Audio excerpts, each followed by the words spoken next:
Okay, here we go. This is session number 49.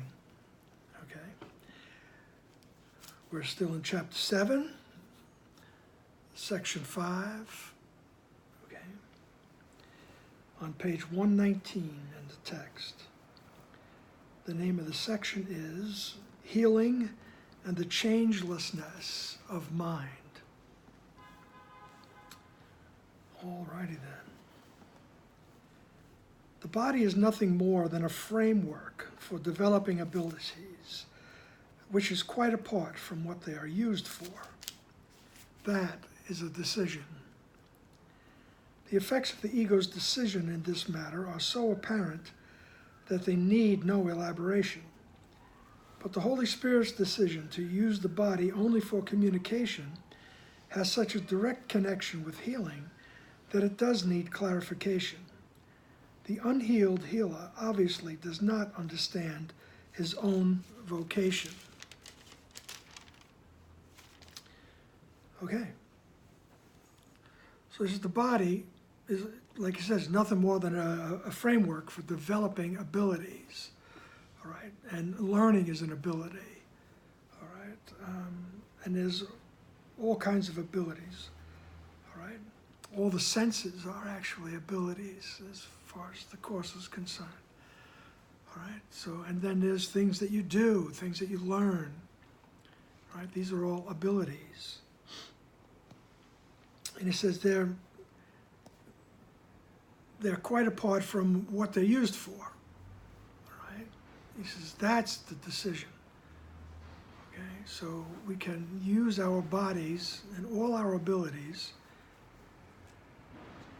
in the service of the ego, which promotes separation and judgment and the projection of guilt and, you know, as they say, sin, guilt, and fear. You separated. You did something wrong. Now you're going to have to pay. All right? So he says the effects of the ego's decision in this matter are so apparent that they need no elaboration. Okay? And we, you know, all around we could see people that use their abilities to foster separation. You know, the most egregious examples are easy to see. All right? And they get subtler and subtler, but nonetheless, they're being used to foster the idea of separation, right, and conflict. Okay? So, he says the Holy Spirit's decision to use the body only for communication has such a direct connection with healing that it does need clarification. Right? So he's going to help us clarify. You know, first of all, we say that healing is that when the decision-making part of the mind decides to reject the ego thought system, I don't want that anymore. All right? And the mind can go toward integration where it's only right-minded thinking. Okay? And that's healing. Okay? And when we're in that right-minded state, and we're still in form, we can use the abilities to bring about communication, all right? And by that we mean that connection, that union with the idea of oneness, that union with the source of all that is, all right? And while we're in form, these thoughts of oneness and being in the mind of God, they're reflected here through the idea of forgiveness, right? And which is the course will have that specific definition of forgiveness, which is being willing to become aware of the other's innocence, all right, to become aware of our connection with the other, insofar as we all need to awaken from this dream, all right, a basic need that can help us connect. And our abilities can help us to bring that message, right? And you don't need the ability to preach or do formal teaching of any kind. All you need to do is be in that frame of mind, all right? Be in that right-minded place, all right? Have that connection with Jesus or Holy Spirit, all right? Let your Christ consciousness arise. Let your Buddha nature arise and go about your daily business, all right? You can be a barista, all right? You can work at the deli. You can be a bus driver, all right? You know, doctor, lawyer, you know, shaman, whatever your abilities are, all right, that truth will be reflected in you, okay? This is why that last sentence says, the unhealed healer obviously does not understand his own vocation. All right, some of us feel called, all right, to do certain things, all right? This is my calling, all right? But unless the mind is healed, all right, we'll be somehow teaching the idea of separation. I mean, the obvious examples for that would be the heads of religions, the teachers, the preachers, all right, who teach that you know, certain people are in or out. All right, that's you know, that's the biggest example, and you see it especially these days in our country. All right, some people are just judged as they're wrong, they're sick, you know, they're going to go to hell, you know. So they felt a calling, a vocation, but as I think Jesus would agree, it's what he calls a misguided miracle impulse, all right? Just doesn't understand what that calling is all about, all right? It's not about separating the sheep and the goats, okay? It's about healing. It's about demonstrating, becoming an example, becoming a channel of oneness, all right? And see how that applies in every situation. All right, paragraph 2, because like he says here, only minds communicate. Since the ego cannot obliterate the impulse to communicate, because it is also the impulse to create, it can only teach you that the body can both communicate and create, and therefore it does not need the mind. The ego thus tries to teach you that the body can act like the mind, and is therefore self-sufficient. Yet we have learned that behavior is not the level for either teaching or learning, since you can act in accordance with what you do not believe. To do this, however, will weaken you as a teacher and a learner, because, as has been repeatedly emphasized, you teach what you do believe. An inconsistent lesson will be poorly taught and poorly learned. If you teach both sickness and healing, you are both a poor teacher and a poor learner. Okay? So this is, in this chapter, what Jesus is getting into now is that the ego constantly strives to keep us out of our right mind, to keep us out of the mind entirely. All right? Because if we go to the mind, that's where the answer is. All right?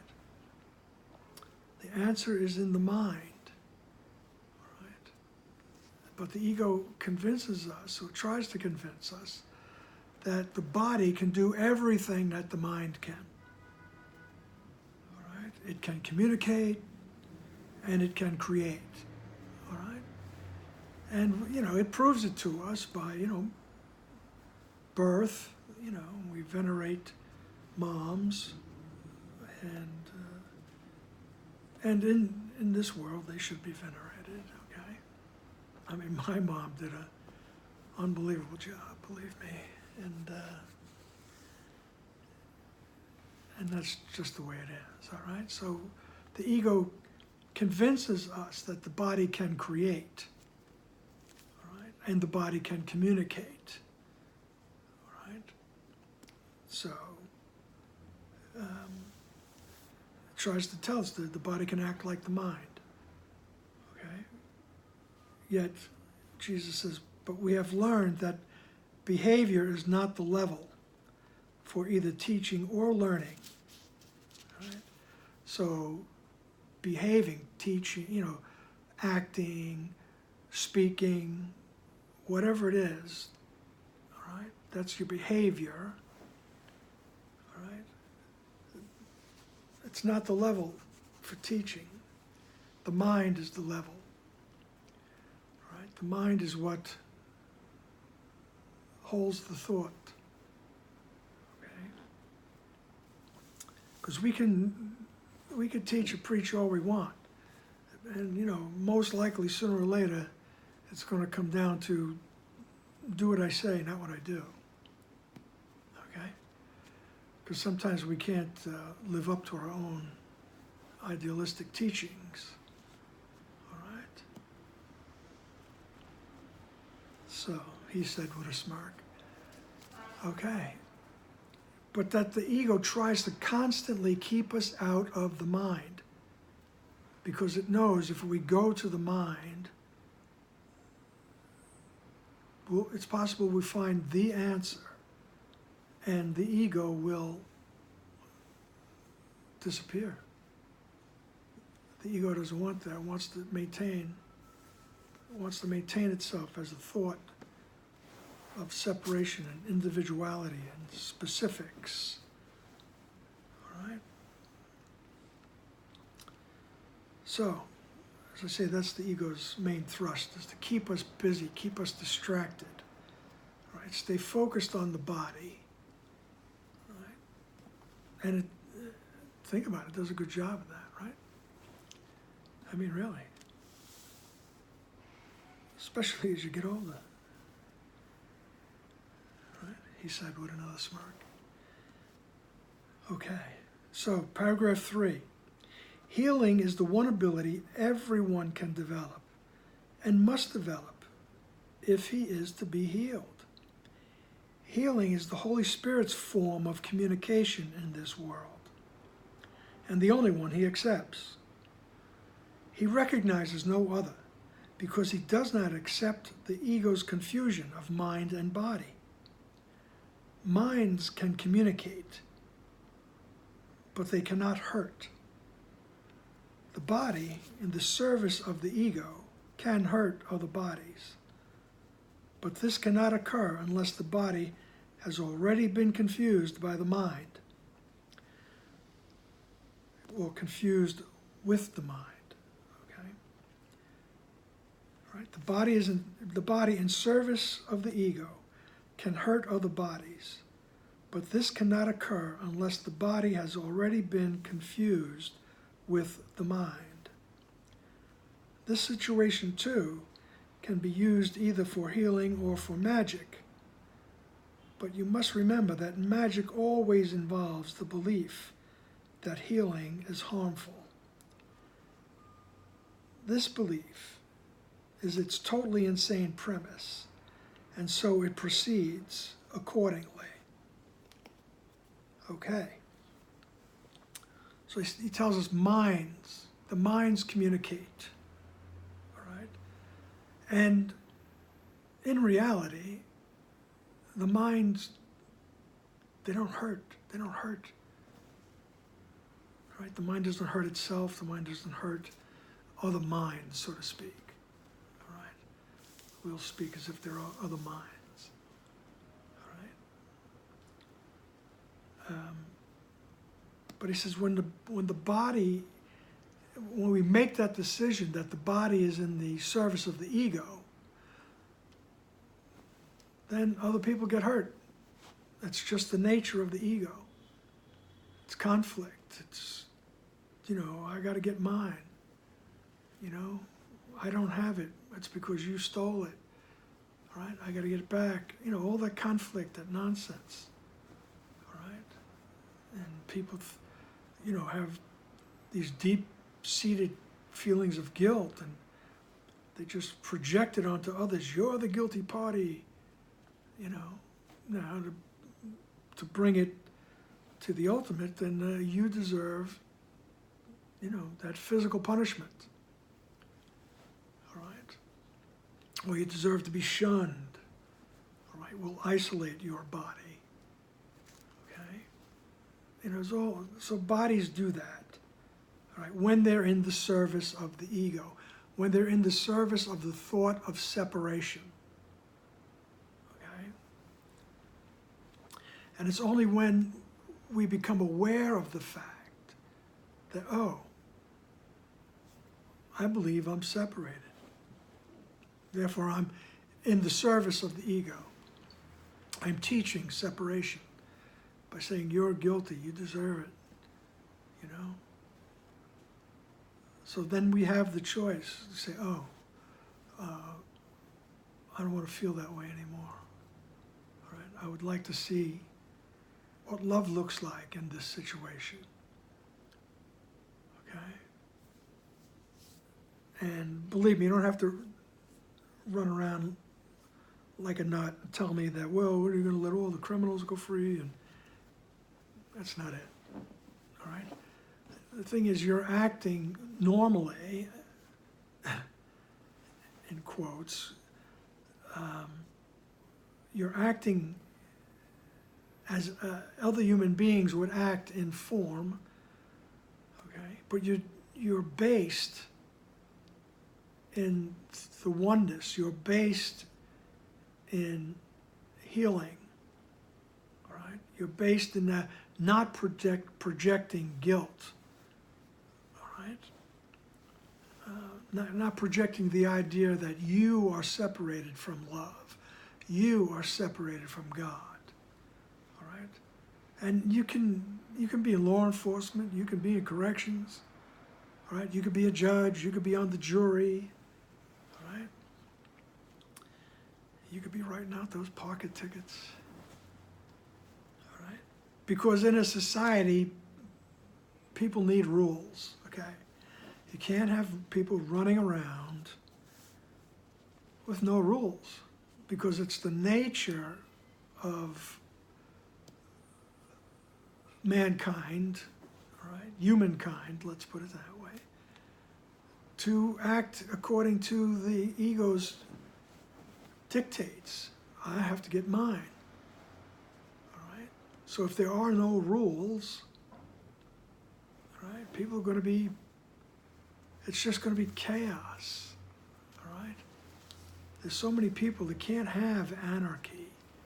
All right, it's got to be rules. That's what I'm saying. Okay? But you can have these rules and apply the rules without hating the person, without giving them the message that you are irretrievable. You are incapable of being loved. Right? God doesn't love you. Right?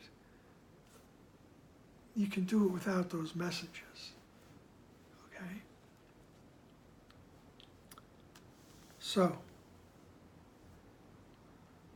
he goes on to say, healing is the one ability everyone can develop and must develop if he is to be healed. Okay? So as we heal, right, as we channel the healing, as we ask, how can I see this correctly? I'm willing to see the correction of the ego's thought system. I'm willing to see the innocence, not the guilt. Okay? That's the healing. We're healing. And as we do that more and more, we eventually are healed, or we become aware of the fact that we were never cracked. All right? But we need to use words. Healing is the ability everyone can develop and must develop if he is to be healed. Healing is the Holy Spirit's form of communication in this world, and the only one he accepts. He recognizes no other because he does not accept the ego's confusion of mind and body. Minds can communicate, but they cannot hurt. All right? So, body in service of the ego can hurt other bodies. All right? But that's only if we've confused, the idea of the body and the mind. Okay, but communication, right? Healing is the Holy Spirit's form of communication in this world.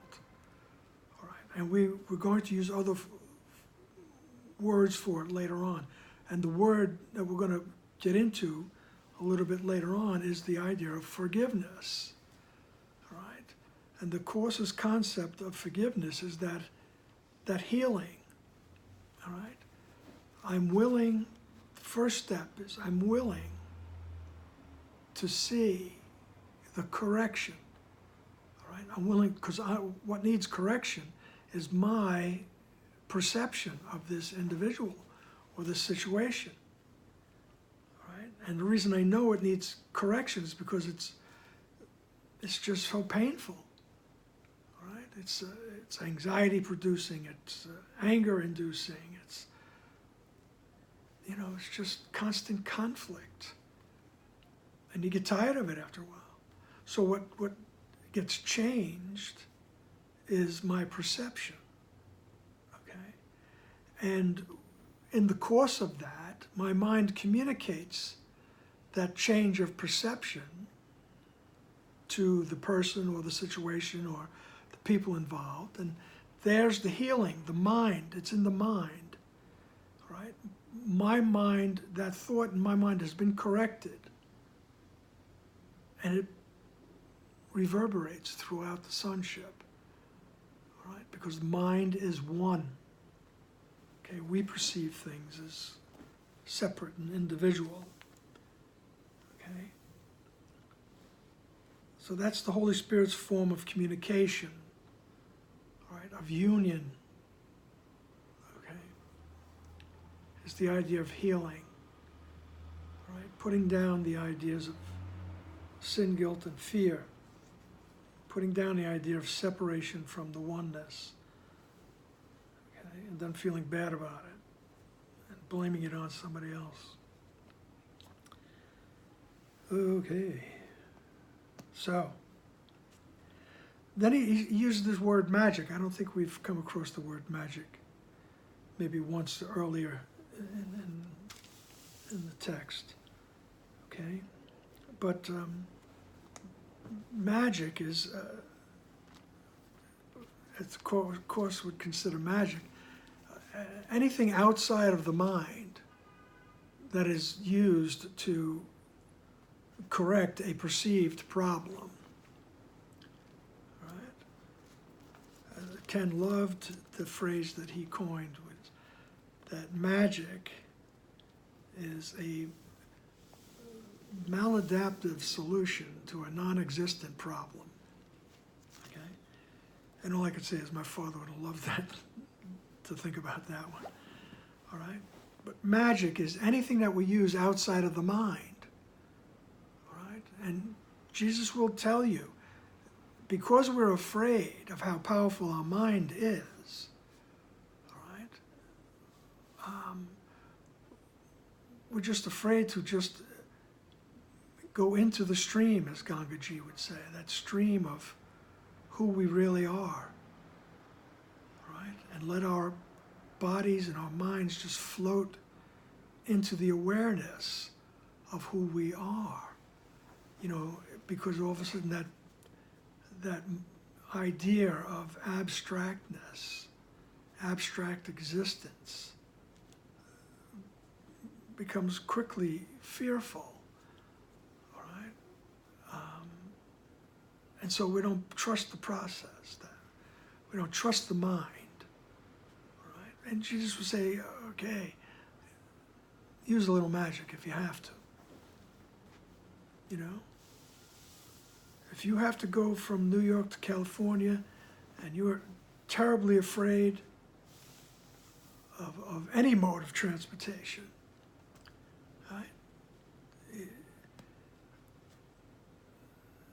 You know, it's okay to, you know, ask the doctor, could you give me a little magic?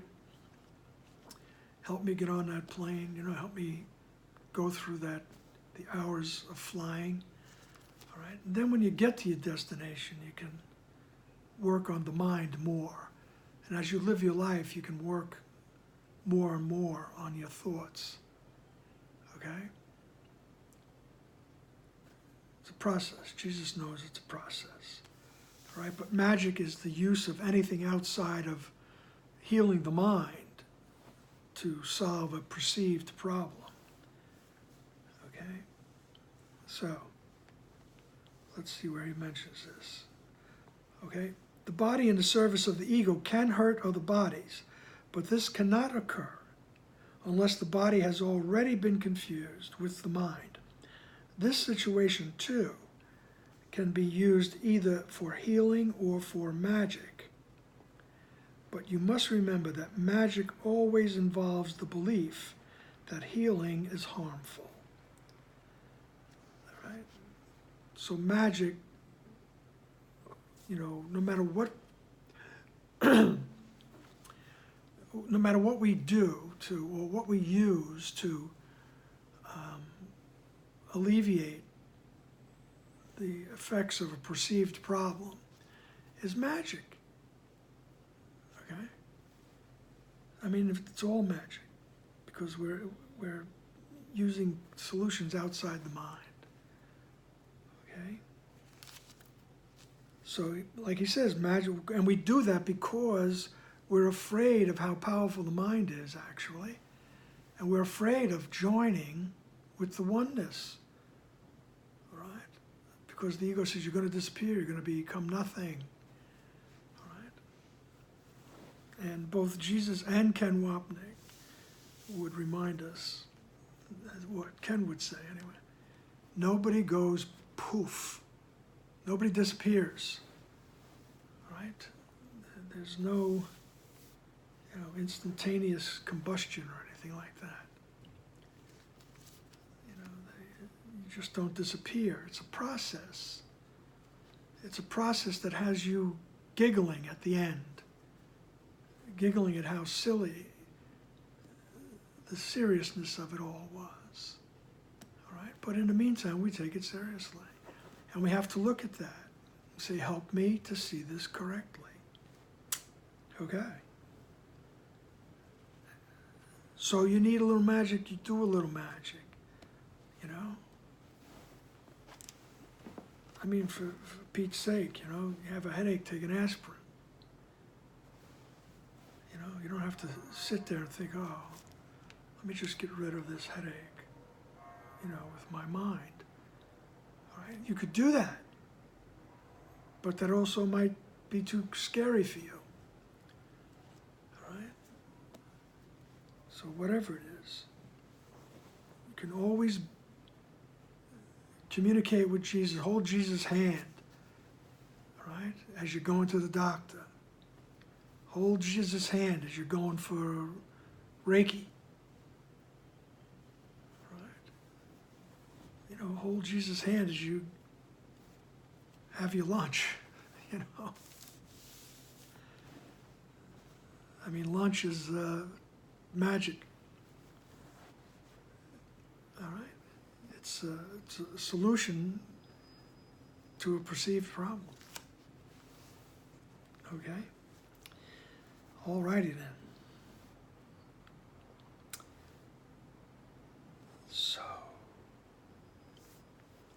So healing only strengthens in paragraph 4. Magic always tries to weaken. Healing perceives nothing in the healer that everyone else does not share with him. Magic always sees something special in the healer, which he believes he can offer as a gift to someone who does not have it. He may believe that the gift comes from God to him, but it is quite evident that he does not understand God if he thinks he has something that others lack. Okay? This is one thing, this is one example of the unhealed healer, right? Thinking that he has something that others lack. I have a special ability, right? So if you come to me and tell me what your problem is, and I will think about it, and I will see it healed in my mind, and you'll be healed. All right? That's, you know, he says, then you don't know anything about God. If you think God gave you something special, and he didn't give it to everybody else, he just says you're wrong, okay? Which is another way why Jesus always tells us, look, I'm your brother. I was just like you, okay? So, you know, that giving me those, you know, that altar of specialness, putting me up on the throne like that. You don't have to do that. Don't do that. I'm your brother. There's nothing in me that's not in you. Right? There's nothing that I could do or can do that you can't. All right? We are the same. Okay? So, paragraph 5. The Holy Spirit does not work by chance, and healing that is of him always works. Unless the healer always heals by him, the results will vary. Yet healing itself is consistent, since only consistency is conflict-free, and only the conflict-free are whole. By accepting exceptions and acknowledging that he can sometimes heal and sometimes not, the healer is obviously accepting inconsistency. He is therefore in conflict and is teaching conflict. Can anything of God not be for all and for always?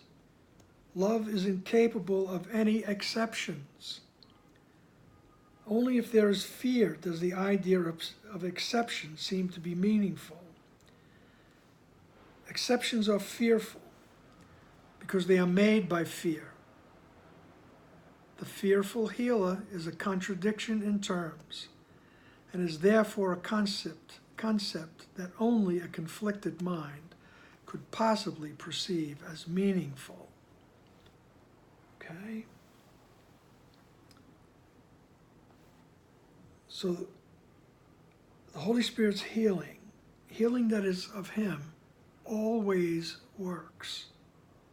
Okay? We have to take that on trust until we really see its results. All right? And we see the results in our mind, really. It becomes an awareness. All right? Right? Because otherwise we're we're looking for results. We have an agenda, even though we might think, oh no, I'm just asking for peace of mind. You know, somewhere in the back of my mind, I'm saying, oh, you have peace of mind when this part of my body feels better, all right? Or my sister feels better, all right? Or my nephew is healed, or whatever. You know, deep down inside, we're thinking that. And then after a while, we're saying, why doesn't Jesus or Holy Spirit answer me? Why don't they answer me? All right? Jesus is here telling us that the Holy Spirit's way of healing always answers, always works, all right? Because it's working on our mind. It's working on our awareness of who we are and where we fit in with the universe. All right? It's working to change our perception of where we think we live. Okay? So unless the healer always heals by the Holy Spirit, the results will vary. All right? Like they say, 10 people have the same symptoms. They're all given the same healing techniques. You know, 7 get better, 3 don't. Okay, things vary. Okay, unless the healer is healing through the connection with the memory of who they are. Right? If not, the results will vary because we're using the ego. Right? And remember, all these things, they don't make you a bad person. If you know, it's like don't stop being a doctor. You know, don't stop being a dentist. You know, don't stop being a nurse. Right? Remember that old saying, nurses are the ones that prevent the doctors from killing you. All right? Hey, no offense to the doctors, really, but I love that. All right? I know more nurses than I do doctors. Alrighty then, but don't stop being who you are or what you do. All right? If you're if you belong to a religion and you're a leader in that community, you're a teacher in that community, continue, please. Right? Do good things. But I urge you to connect with the memory of who you are. All right? Connect with the Holy Spirit. All right? Connect with the embodiment of the Holy Spirit, Jesus. You know? Do it any way you can. Use any symbol you like. All right? To represent that memory of who you are, the oneness, that expansiveness of your nature. All right? And then go do your work. All right? And less, you know, people will be upset. All right? Or you won't be upset anyway. And you bring that peace with you. All righty then. Okay, let's see what else. Yeah, he's going to say, otherwise you're in conflict. Okay? And then he says, can anything of God, all right, anything that comes from God, is there anything that can't be for everyone and for all time? Right? Let's just say always. All right. Is there anything of God that cannot be for all and cannot be eternal for always? All right. Love is incapable of any exceptions. I mean, you could tattoo that on yourself. Just to remember, love is incapable of any exceptions. Right? everyone, all right, all sentient beings, as they say, I mean, and plants and everything that's created, all right, is capable, all right, of love, all right, and deserves love, all right. You can't leave anybody out, and that's another, another lead in to the idea of forgiveness later on, all right, is that you're kidding yourself, all right. You really don't want a change in your perception if you're leaving anybody out. All right? Love is not love unless it includes everyone. No exceptions. No exceptions. Okay? Love is incapable of any exceptions. Only if there is fear does the idea of exceptions seem to be meaningful. All right? So, if we're afraid of loving this person, fear has crept in. There's some reason why we're fearful. All right? If we love him, he's going to take over the world. All right? If we allow him to be lovable, we're not talking about form here. We're talking about something in the mind that's always there. The seemingly individual minds each contain the memory of who they are. Okay? That's what's lovable. Right? He's not talking about the ego. Right? So I like that Muslim saying when you go to the markets, it's love Allah. But tie up your camel. All righty then. So only if there is fear does the idea of exception seem to be meaningful. All right, we can love everybody except him because we're afraid of him. Exceptions are fearful because they're made by fear. The fearful healer is a contradiction in terms and is therefore a concept that only a conflicted mind could possibly perceive as meaningful. All right? And that's the way it is. If you're teaching in any way, through your conversation, your actions, whatever, all right? And if you're a member of the clergy and you're talking about exceptions based on fear, okay, then your mind is conflicted, all right? And needs to be healed, all right? Needs to become aware of the healness, the wholeness that is there, okay? Because he says in paragraph 6, fear does not gladden, right? Doesn't make you happy, doesn't make you joyful. Healing does,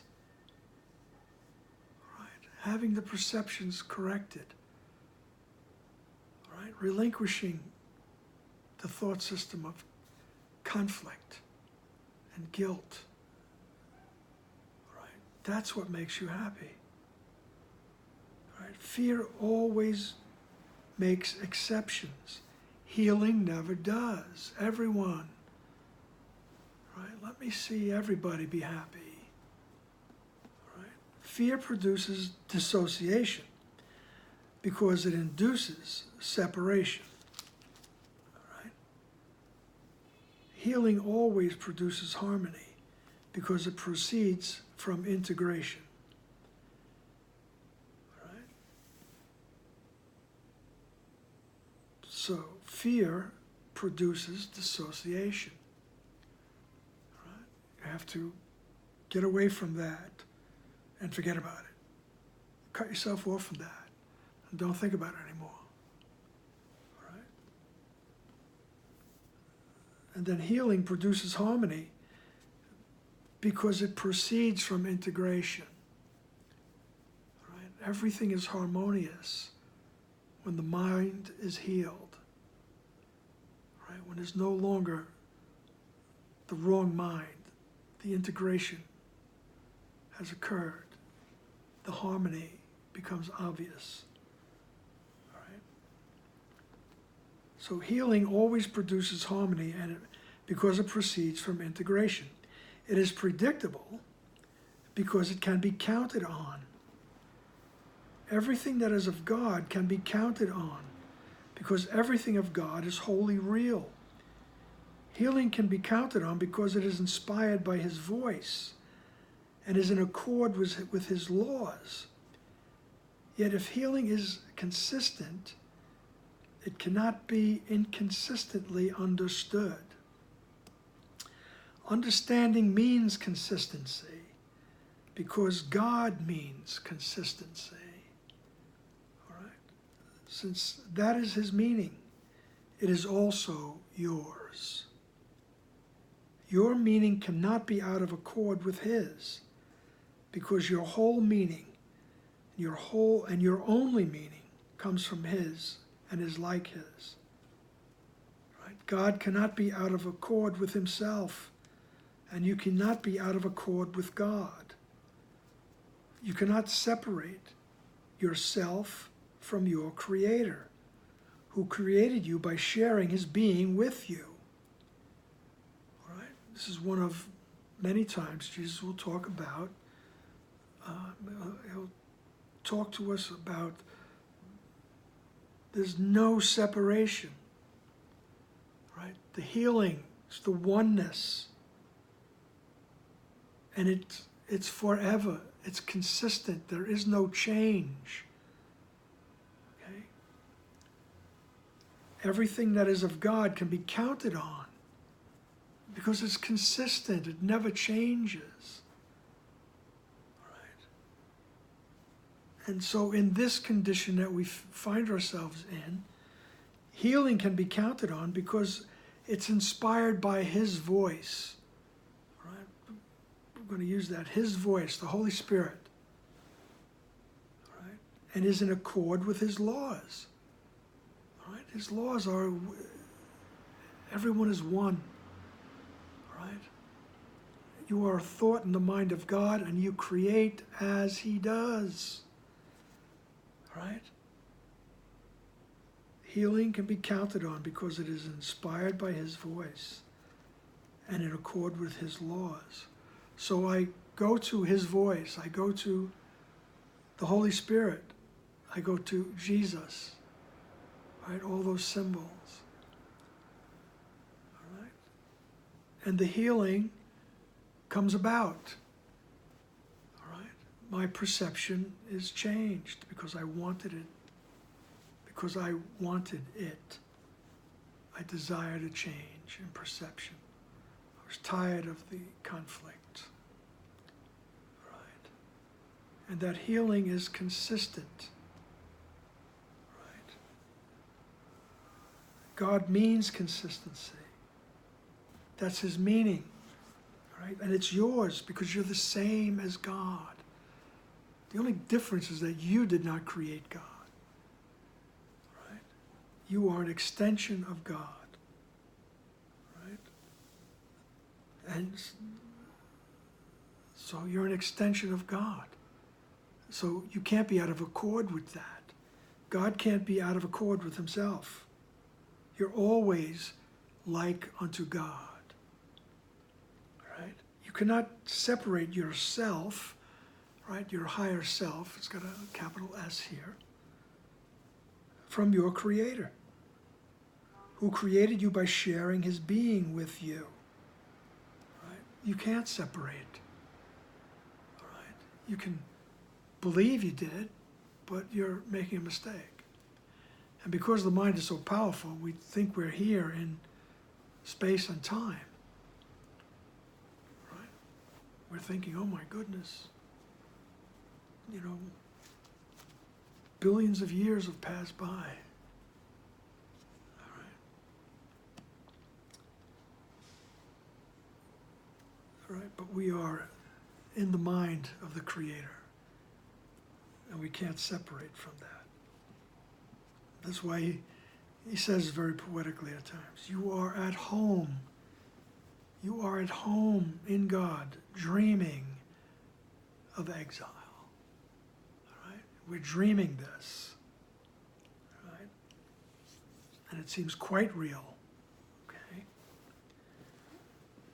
You know, Ken always gives great kudos to Sigmund Freud for, you know, the searching of the unconscious.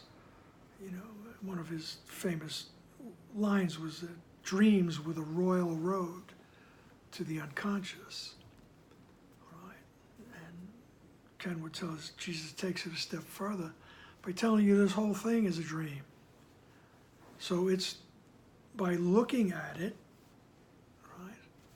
Looking at when I'm choosing the thought of separation, I make my way back. It's the royal road to the awareness of who I really am. All right? That consistency, all right? That sameness, that eternal sameness of God. Okay? Now we poof back to the unhealed healer. Paragraph 7. The unhealed healer wants gratitude from his brothers, but he's not grateful to them. That's because he thinks he's giving something to them and is not receiving something equally desirable in return. His teaching is limited because he is learning so little. His healing lesson is limited by his own ingratitude, which is a lesson in sickness. True learning is constant and so vital in its power for change that a son of God can recognize his power in one instant and change the world in the next. That is because by changing his mind, he has changed the most powerful device that was ever given him for change. This in no way contradicts the changelessness of mind as God created it. But you think that you have changed it as long as you learn through the ego. This places you in a position of needing to learn a lesson that seems contradictory. You must learn to change your mind about your mind. Only by this can you learn that it is changeless. All right? Okay then. We ask for the correction. All right? I'm tired of the conflict. I'm tired of projecting guilt, right, onto that person, that situation, or even onto myself and my body. All right? I ask for the correction. That's changing the mind. Okay?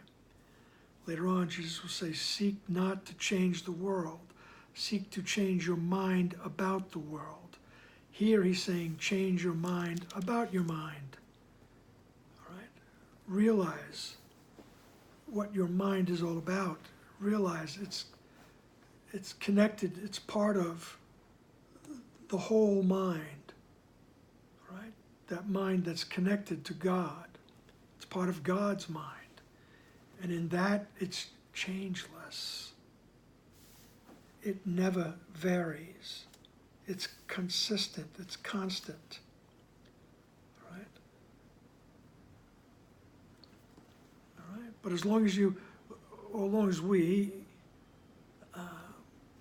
act accordingly in the ego's thought system, all right, we think we've changed our mind. We think we have changed the mind. All right? So, Jesus says, you got to change your mind about your mind, all right? And you do that by going back to that stately calm within.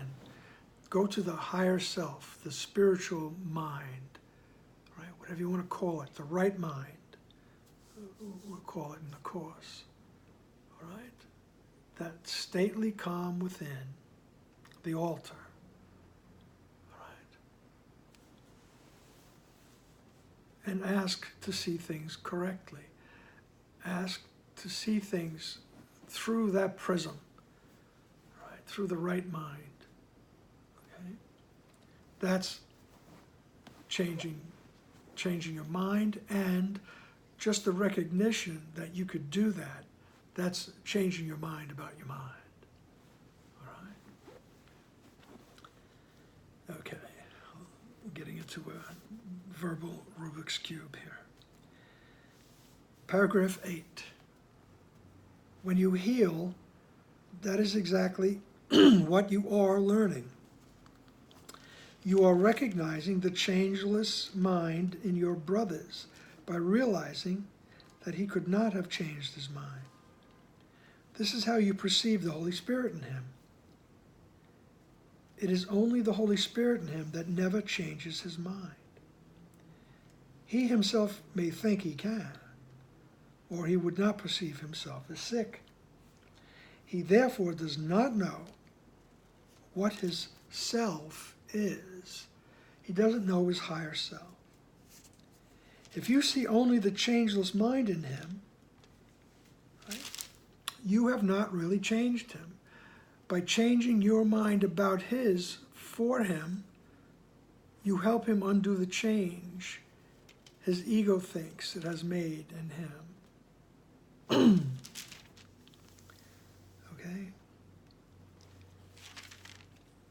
So, by changing your mind about his for him, all right, to realize that by asking Jesus, help me to see correctly, right, we're asking to see, all right, that he has not changed his mind. He's not a part of the ego, right? His mind has never turned. It's always the same, right? He says by realizing his innocence, so to speak, the fact that he never left the mind of God, right? You're helping him to undo the change that he thinks, that his ego thinks it has made in him, okay? So just by asking Jesus, help me to see this person, this event, this situation, help me to see it correctly, right? You're helping to undo, right? Helping to undo the effects of the ego. Right? Paragraph 9. As you can hear two voices, so can you see in two ways. One way shows you an image or an idol that you may worship out of fear but never love. The other shows you only truth, which you will love because you will understand it. Excuse me.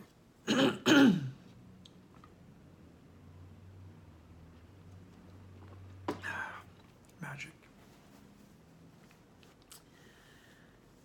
Okay. So you can see in two ways. One way shows you an image or an idol that you may worship out of fear, but will never love. The other shows you only truth, which you will love because you will understand it. Understanding is appreciation, because what you understand you can identify with, and by making it part of you, you have accepted it with love. That is how God himself created you, in understanding, in appreciation, and in love. The ego is totally unable to understand this because it does not understand what it makes, does not appreciate it, does not love it. It incorporates to take away. It literally believes that every time it deprives someone of something, it has increased. I have spoken often of the increase of the kingdom by your creations, which can only be created as you were. The whole glory and perfect joy that is the kingdom lies in you to give. Do you not want to give it? All right. So the whole glory of the kingdom, right, it's in you to give. All right. It's in, we try to describe it in words, but it's that old saying, it's the love that passes all understanding. That's in you. Don't you want to give that? All right. It will never decrease. It will never decrease. It will only increase as you give it. All right. So he says you can see things in two different ways. All right. And one is very fearful. That's the ego thought system. I see things through the eyes of the ego. I'm very fearful.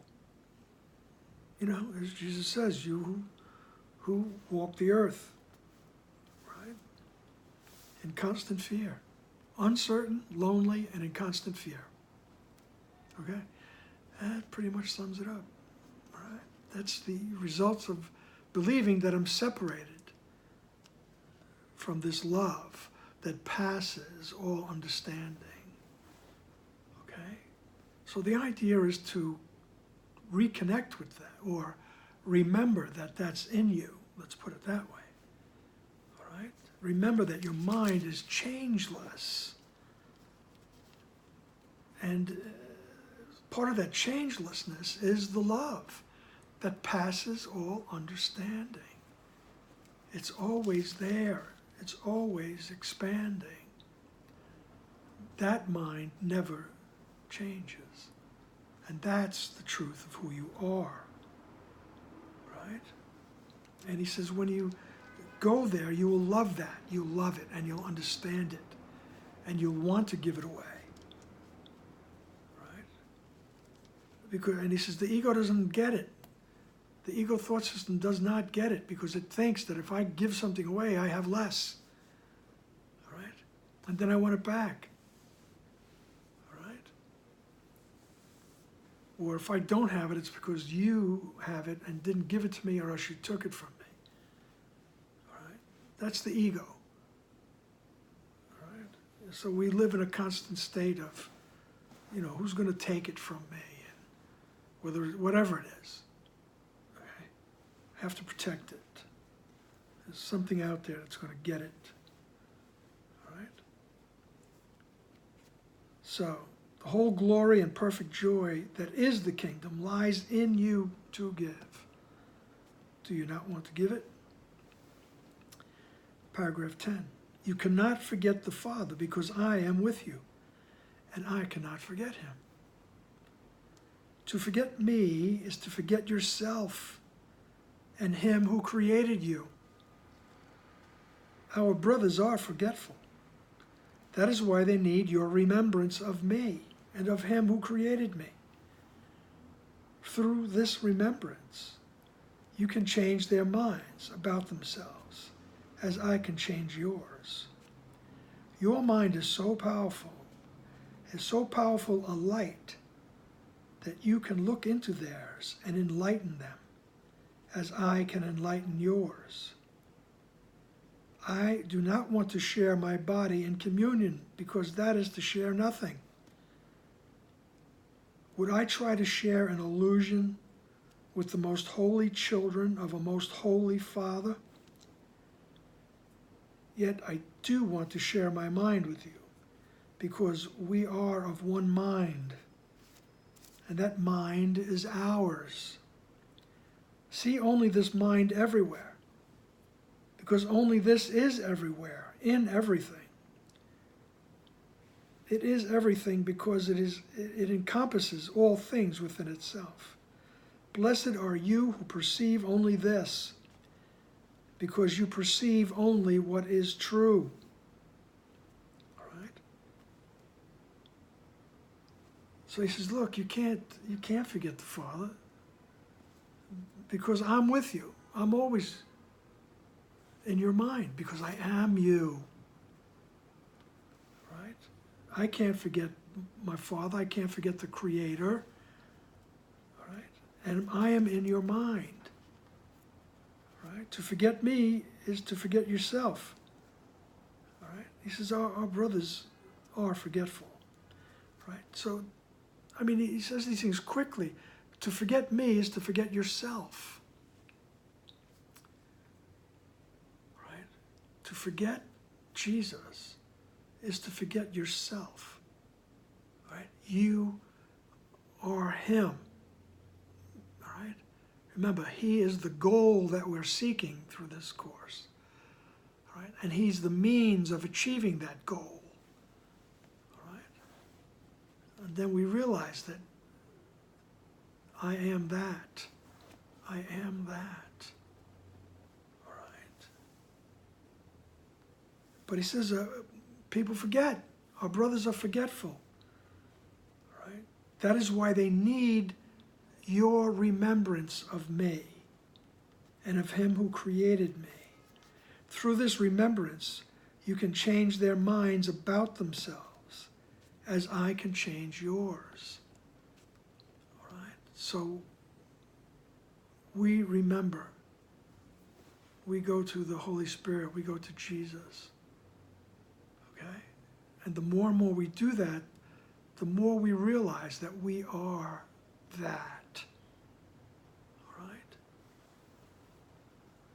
And we can become channels of that because mind is one, all right? And therefore all perceived separate minds are connected.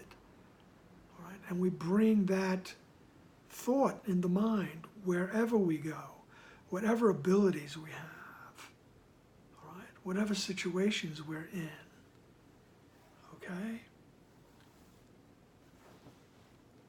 And we can enlighten. We can help to enlighten because Jesus enlightens us, all right? I don't want to share my body with you, I want to share my mind because the body's nothing. Because I keep telling you that. All right?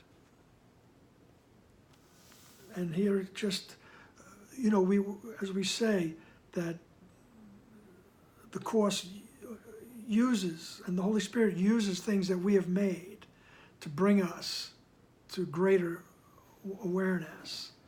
All right? And one of the things we've made are religions. And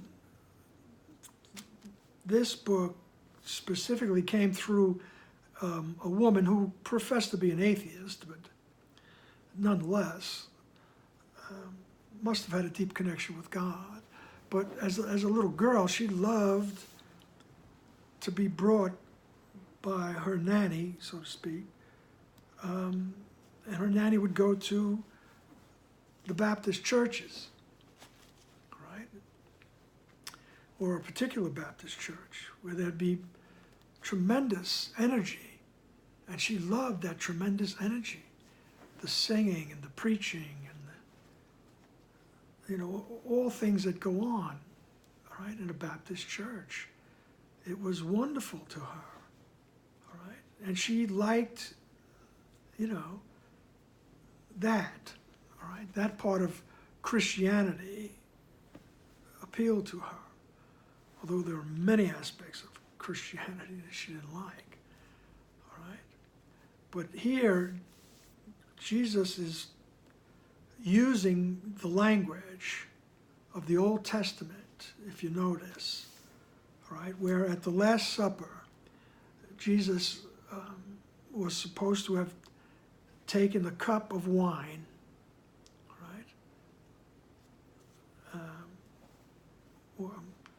First the bread, all right? And he passed the bread around, he broke the bread, and said, take this, all of you, and eat it, all right? For this is my body that will be given up for you. And I think Jesus would tell you, look, I want to put the emphasis on the body here, okay? And then the wine, where he says, take this, all of you, and drink it. This is my blood, all right, that will be shed for you. paraphrasing here. All right? And then at the end he goes, do this in remembrance of me. Okay? And so the Catholic Church has their daily and weekly rituals of the Mass. All right? And other forms of Christianity have taken that too. They all do different forms of that. All right? But none as restrictive as the, well, I don't know about everybody, but the Catholic Church is very restrictive. You know, if you're not, you know, if you don't meet the stringent demands, you can't receive communion. Okay, that's the host, the bread and the wine. All right, but I'm getting too far afield. When he said, "Do this in remembrance of me." Okay. All right. He says that is why they need your remembrance of me. All right. So he's tweaking the Catholic Church, Christian churches. All right. It's got nothing to do with form. All right. We have to remember our connection to him in our mind. All right. Through this remembrance, you can change their minds. Okay. And your mind is so powerful a light, you can look into theirs and enlighten them, as I can enlighten yours. All right. Then he just goes on to reinforce it. He goes, do you think I would share an illusion with you? My body and my blood? That's illusory. The body is an illusion. Okay? Basta. Paragraph 11. So, Jesus says, come therefore unto me and learn of the truth in you. The mind we share is shared by all our brothers. And as we see them truly, they will be healed. Let your mind shine with mine upon their minds, and by our gratitude to them, make them aware of the light in them. This light will shine back upon you and on the whole sonship, because this is your proper gift to God. He will accept it and give it to the sonship, because it is acceptable to him and therefore to his sons. This is true communion with the Holy Spirit, who sees the altar of God in everyone and bringing it to your appreciation. Right? He calls upon you to love God and his creation. You can appreciate the sonship only as one. This part of the law of creation and therefore governs all thought. This is part of the law of creation and therefore governs all thought. Right? You can appreciate the sonship only as one. Right? No exceptions. All right? And that last paragraph to me is not only powerful, but I think it's rather clear. Right? A rather clear summation of what we've been reading and talking about here, right? When he simply says, come therefore unto me and learn of the truth in you. Okay? All right. We'll leave it at that. Thank you for being here, and we'll talk to you very soon.